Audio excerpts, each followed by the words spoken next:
అక్కడ దూరవలసిన జ్వాలాతోరణానికి బదులుగా ఇక్కడ జ్వాలాతోరణం కింద నేను అండగా ఉండి నిన్ను తీసుకొస్తున్నాను.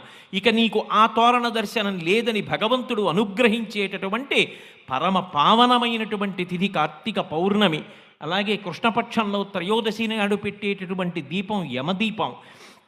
ఇన్ని తిథులతో, ఇన్ని రకాలైన ఉపాసనలతో మనిషిని పరిపూర్ణమైనటువంటి మనుష్యుడిగా దిద్దగలిగినటువంటి పరమాద్భుతమైనటువంటి మాసము కార్తీక మాసము.